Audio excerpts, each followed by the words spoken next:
We'll be friends forever, won't we? Yeah, forever. Hey, yo, there's a fucking fair coming to town. Let's go. Fuck your friends. I got my bloodhounds here. We're gonna be a country artist. Yo, fuck you, Todd. The Fox and the Hound 2 is a 2006 direct-to-video sequel to the 1981 Disney animated feature film Fox and the Hound, and released December 12th of that same year, 25 years after the original. It was produced, of course, by the Disneytoon studio with help from some place called Hot Donut Productions. Whatever the fuck that is. And it comes naturally. They're a band. They're musicians. Welcome to my 23rd. Whoo! We've only got 2 left. Disney direct to DVD, RIP, VHS sequel movie reviews. Firstly, it is a midquel, not a sequel. I think we're like at number 6 of these so far that we've done that just take place halfway in the movie. It takes place before the hunting trip, about half an hour in the original movie. Also, none of the cast returned for this film for maybe obvious reasons. Don't have to hammer this home for you guys every week. This movie shits all over the original film, by the way. While I adored the first one, I think like the main negative I'd give the first movie is I think you can probably cut out like 20 minutes of it. No one would notice. Also, they named the fox Tod. Like, what the fuck kind of name is Tod for a fox? And it's, on top of that, it's spelled with 1 D, not 2. Anyway, the sequel made me really mad. So we'll explain more at the end. So let us begin. All right, open shot. The Disney fucking castle. Who would have thunk it? Fate to Walt Disney Pictures presents barn. So we got Copper. Shout out to Copper. Sniffing. Todd's running. They're teaming up to find this monster. The first line in this movie is a groan. And that groan is gonna basically just set the whole tone of this movie. They shake on going to the monster together, which, by the way, the monster's a cricket. The Fox and the Hound 2. Slow the fuck down, Todd. We start off with a song during this chase, a very country-esque film. I don't know, I'm not a big country guy, so probably not gonna love these songs. This first song's about them being friends for life. The cricket got away. He's a terrible hound that just can't catch anything. You know, they see some trucks just kind of passing by. Oh, look, a fair's coming to town, which I don't remember what other sequel film had a fair coming into town. Maybe there was 2. It escapes my mind. Regardless, one of the trailers has some doggies singing inside of it. I wonder if they're going to be important later. Old man calls for Copper. It's time for his hunting lesson. By the way, I paused it on this scene because damn, why are they wasting all the animators on this dog shit script? It's heartbreaking. So we have old lady, old man. Again, love this old granny. By the way, she's so sweet. Their names respectively are Widow Tweed and Chief. So respectively, that's repulsive. So old lady and old man will have to do. By the way, they still hate each other in this because we haven't gotten their like friendship or love at the end of the first movie yet. So Copper makes it back. He's training to be the best hunting dog ever. But of course, will fail his first lesson. He just kind of ends up sniffing himself towards Todd. So Chief and other dog, his name escapes my mind, find the boys, and not gonna lie, they still hate Todd. The threat here is not really threatening. So like in the first film, whenever they see Todd, it's like scary. Oh shit, he's gonna shoot me. But when it happens here, it's just kind of like, uh-oh, gotta go. Which, what happened? Why is this a fun chase? They chase him into the barn. They do the whole spill in the milk bucket gag, similar in the first one. It ends with old man Chief just kind of getting tossed into the mud with the pig. She throws a pie at him. To go along with it. What the dickens are you? Copper's a bad dog. You know, he ties him up again. He hits him with the he just has to grow up, that poor guy. Todd convinces him, by the way, with 1 D, hey, let's go to the fair to cheer you up. Now they're at the fair, which is a nice fair for the time. They see there's some fireworks that happen at night and they just can't wait for that. Pause. They can read also. See you smack at sundown.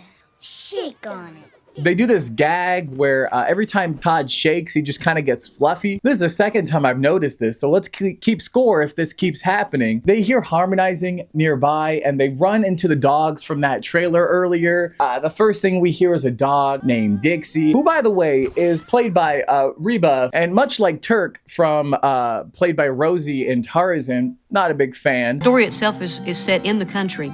Country music had to be the music for the movie. The heart and soul of country music is in Nashville, Tennessee, and that's where I get all my materials. It's funny because they also make her character in this movie kind of a dick. Arlen, we got a show to do. You can't just walk away. So this dog show is about to start and they need a replacement. Some dog named Granny Rose is now doing her part. Performance starts and Tod and Copper are just mesmerized, especially Copper. They sing a song about being in harmony. It's just more country. Copper decides to join.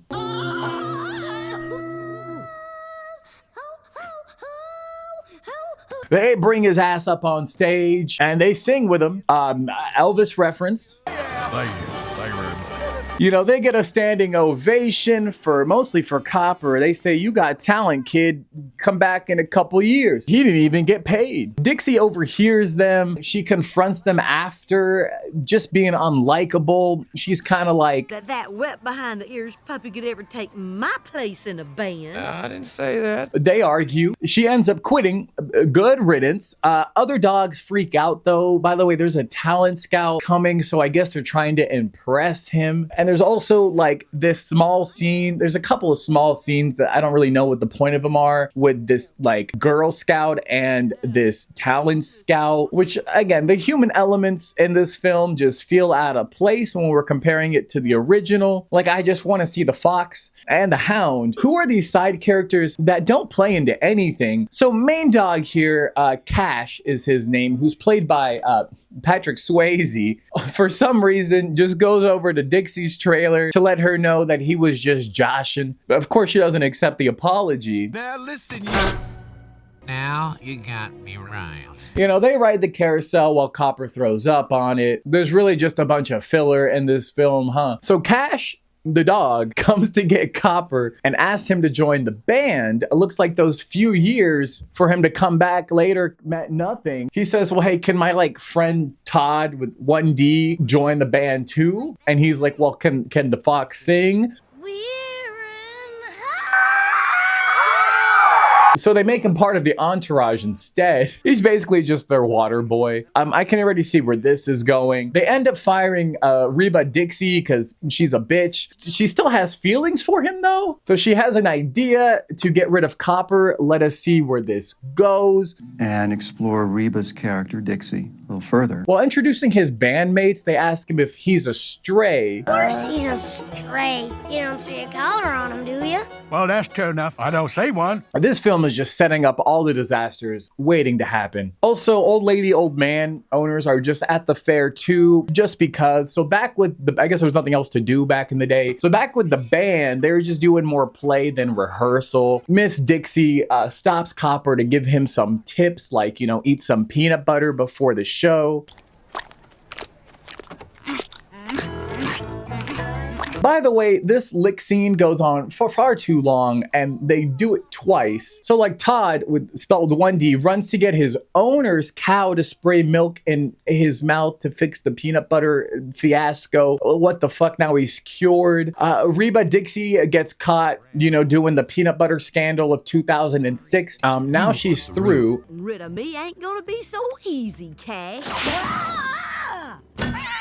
That looked easy. Also, I've been skipping over them, but kind of throughout these little carnival scenes, there's like the Girl Scout and the Talent Scout are just having these small, like 15-second scenes throughout this, not really adding anything to the film. Why are they here in my copy of The Fox and the Hound 2 for DVD? A song starts. I keep forgetting to turn on the lava lamp's on. I just keep forgetting to turn it on early. I apologize. A song starts shortly after this. Some Dirty Dancing, Swayze singing here. Probably my favorite song so far. It's about teaching him how to be a hound dog, but he's gonna miss the fireworks with Tod. We can't let nobody hold us back. We're hound dudes, remember?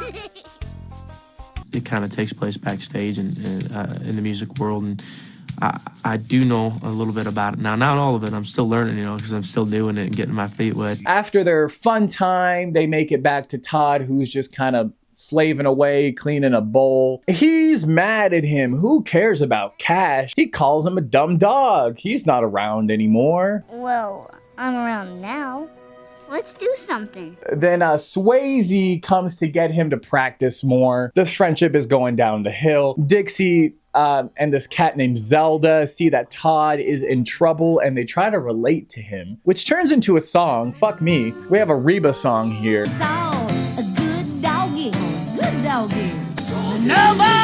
I'm gonna skip this one. Nothing important happens. It's just about being lonely at the top. Fill in the pieces.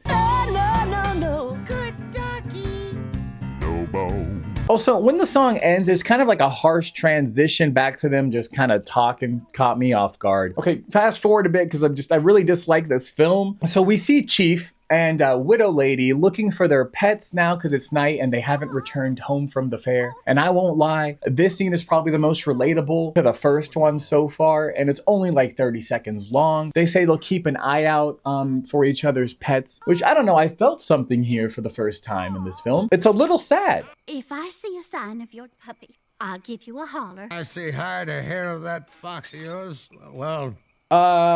next morning, Tod and Dixie make it to Copper's house. Nice spread.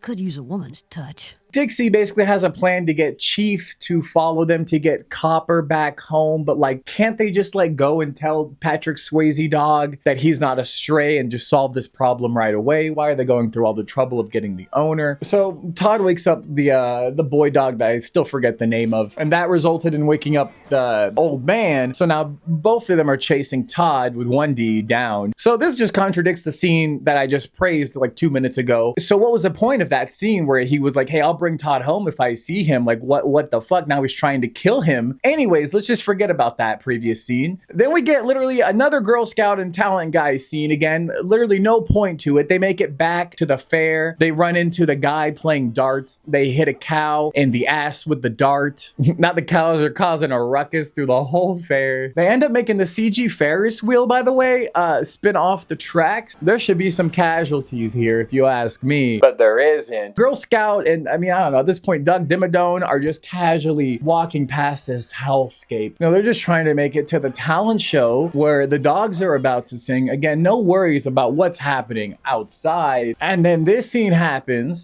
Tod! Copper! That's my dog!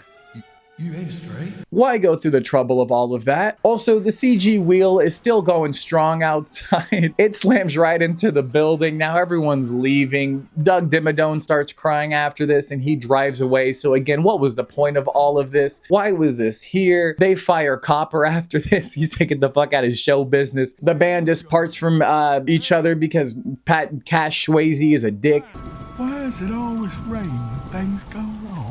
Tod with 1D tries to apologize to Copper, goes back to his owner. A whole lot of nothing happens in this film. A song starts after this. It's a sad one. Something about following each other. Very country, very generic, very boring. Next. I know that forever I'll always my days. Dixie goes to Copper's house to tell him it's all her fault, not Copper's. She does the apologizing that she needed to do. Leaves. The cricket from earlier is also sad. I don't know why. Then Copper comes to make up with Tod. He says he's been a fucking cabbage head. And they're just friends again, guys. Tod brings out the talent scout's hat to sniff it again so they can find him again, which, okay, we're bringing him back now. Tod brings over the other dogs and they just run into Scout at the diner. Another beautiful backdrop later. They regroup the whole squad together because that's how it's meant to be, and they aren't mad at each other anymore, and they start singing. So much singing. The original didn't have singing. So much singing helped. They have the talent scout listen in, and well, you guessed it, he loves them.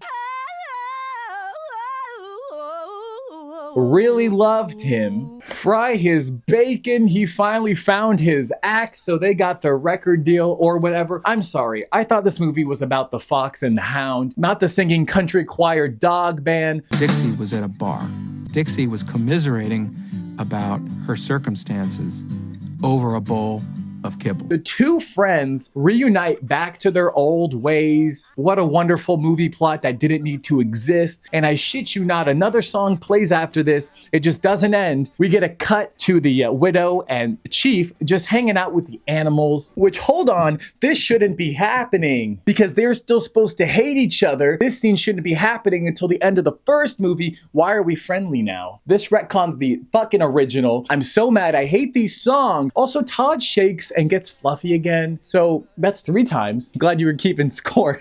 I counted, and the credits are actually rolling over this, which this is the first time in these sequel movies where this has happened. There's just no fade to black. We're just like, the movie's still going, guys. So they're just running around being a nuisance to the area. Also, Cricket Army. What is this song playing over this? A lot happens in 30 seconds here. An old lady is chasing old man with a broom. So do we hate each other again? I don't know. We pan up of a view of the farm and we fade to black. And my God, that's the Fox and the Hound 2, which isn't even about the Fox and the Hound. No I Will is the song I am singing, and it's played over the end credits. I hated this movie. Of course, ends with the Disneytoon animation, Chef's Kiss. So this film makes no sense continuity-wise. There's no way the events from the original could even let this movie exist. The first had only 3 encounters between Tod and Copper before the conflict towards the end of the movie with the old man and the dog happened. Also, the second movie takes place at a fair, and yet the original makes no mention of a fair. Like, what the fuck?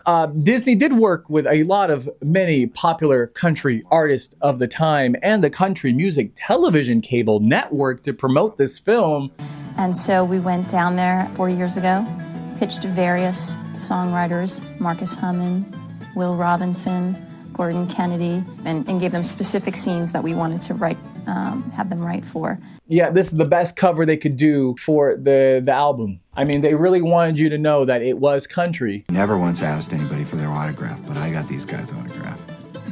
Oh, so Big Mama, Dinky, Boomer, and Squeaks, fucking sentence I never thought I'd say in my life, are not in this film, despite how they were around during Tod when he was a kid in the first movie. I don't know, the DVD has like no bonus features. It's just another behind the music kind of thing, which is just what I needed. Similar to last week's Brother Bear 2 with that music. I don't know. It's kind of boring, but dear God, if we don't get a lot of Reba content from it. Oh, yeah. I mean, you know, there's a point in the film, I think, when Lyle's saying, all right, everybody, let's go kill him, you know, I mean, and so, and I know as a comic that I've sat backstage and peeked out. There is a DVD game called Mix Mutt Master. It's literally just you mixing songs, and it's beyond boring. The instruments and dog?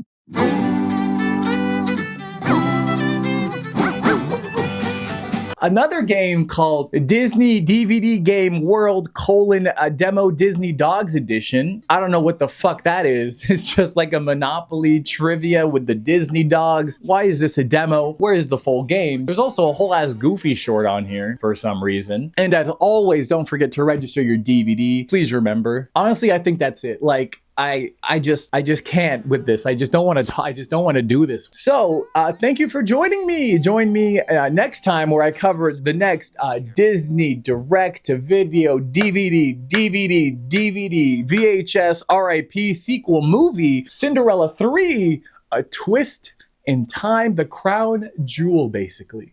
Woo!